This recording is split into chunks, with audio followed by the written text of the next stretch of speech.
In this video on the income statements, we're going to now discuss a little bit about how income statements look different for services firms. So far, we have looked at primarily the manufacturing set of firms and discussed the statements with respect to them. Let's just take an example of a couple of services firms. We'll look at an IT firm, we'll look at a bank to understand how the financial statements look slightly different for them, right? And obviously because of that the analysis changes a little bit when you look at services firms. There are some nuances which are higher. For example, services firms will typically not have any raw material cost, or in case they have, that will be very little as a component. What would be the biggest cost for a services firm? You would typically find services firm have a lot of employees because that's what they're basically basing their service on. So primarily employee cost becomes the biggest component of cost whenever you are looking at a services firm in terms of your analysis, right? So there are going to be some line items which are different when we look at income statements of services firms. For example, there is no raw material cost usually. Primary cost becomes employee cost. Excise duty also gets removed. Remember, excise duty was the duty you were paying on manufacturing essentially. So that gets returned as well, removed as well from the income statements. So anything that is to do with the manufacturing goes away and services comes in. In fact, typically while companies may or may not report it, here they should be seeing a service tax component that comes in, right? So that's what's the deal with service firms. Now let's look at a company like Infosys and quickly look at what the statement looks like. So typically we have income from software services and products. So these are whatever services they have, income from those services. Other income, the definition of other income stays the same. Total revenue is A plus B. In expenses, you will find that out of total expenses of about 39,000 crore, the biggest expense is employee expense, right? Then you have some other expenses that come in, which is again you'll see the headers will be slightly different. Other than your depreciation and amortization expense, you see the headers are travel expenses, cost of technical subcontractors. We'll look at the bigger ones only, the major ones, other expenses, and then cost of software packages. So everything specific to the in information technology industry, IT industry, right? That's what comes here.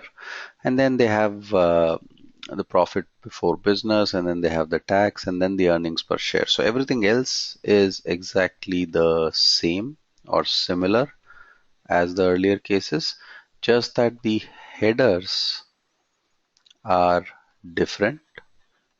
One of the key differences is that employee cost is higher, right? And you do not have no you do not have excise duty, right? And typically some of the other headers are also different. They're more oriented towards service firms, right?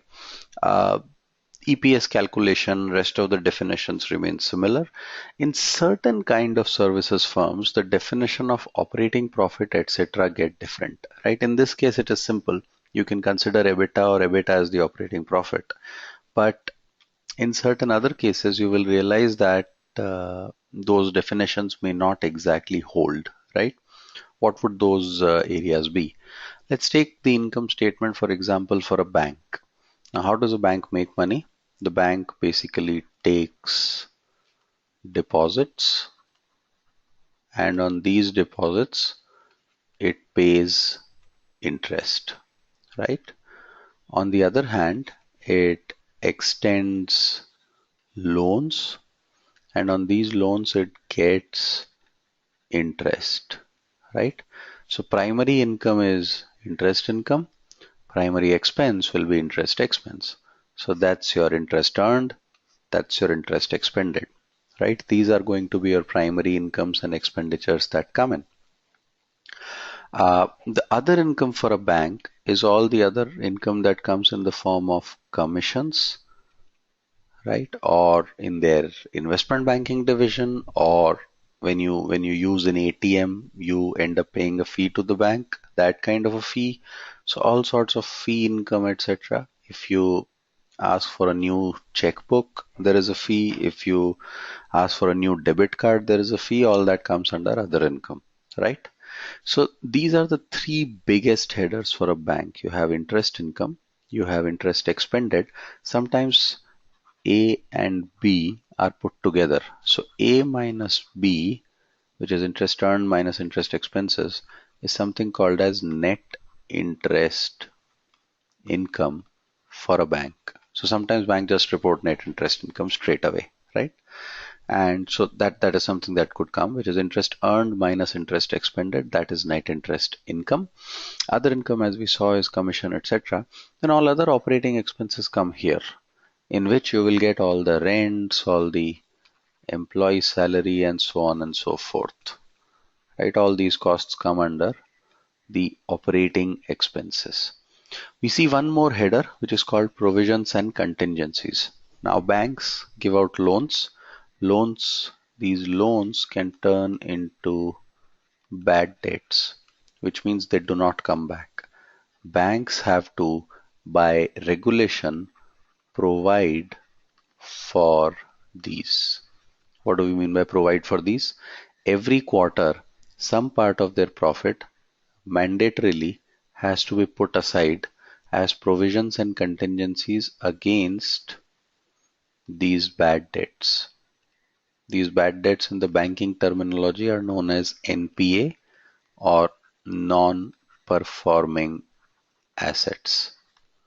Right? These are assets that they have extended as loans to other parties, but these will not come back typically. Right? Rest of the stuff remains similar, but in the context of a bank, you typically do not have what is called as an operating profit. That concept is not very clear as to what is an operating profit. Does it have to be profit before provisions? Does it have to be profit after provisions? That data point is not very clear, and hence that becomes an important consideration when you're looking at banks as such, right? So that's the difference when you look at a services firm versus a manufacturing firm in terms of what kind of income statements they would have. Those are the primary differences, as we've already seen in the case of Infosys and in the case of Yes Bank. What could other services firms be? Hotel firms are services firms. Retail companies are services companies. Airline companies are services companies. Consulting firms are services companies, right? Education firms are services companies. Tourism travel firms are services firms. So in all these kind of cases, you will see similar yardsticks where employee cost becomes the biggest cost usually, and excise duty is not available, right? That's the key differentiation when you look at a services firm. It is always good to know these differences because India is honestly a service driven economy. Most of our GDP comes from services segment. So it's useful to understand because every other company we'll evaluate will be a services firm, right? You could add telecom to this list. You could add media to this list, right? So you could add hospitals to this list. All these are services firms. They're not exactly the same as each other, but they're in the business of basically dishing out services, right? So that's your services firms. That's when we kind of close this particular unit. Couple of quick questions. What is the biggest cost for a services firm like Infosys? And state any two differences seen between services and manufacturing firms' income statements.